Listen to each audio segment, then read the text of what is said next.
a company in France, creates tiles made entirely of fish scales. Fish scales from salmon and other fish species contain organic and mineral materials.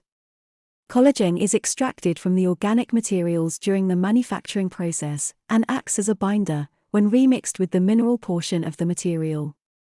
When mixed, these elements create the basis of a stone-like material, pressed into sheets, called scalite.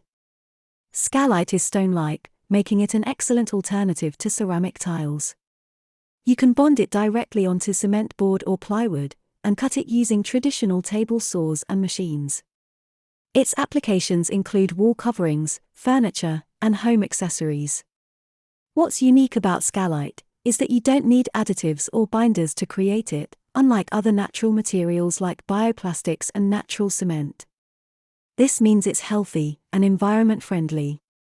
What do you think of the fish scale tiles?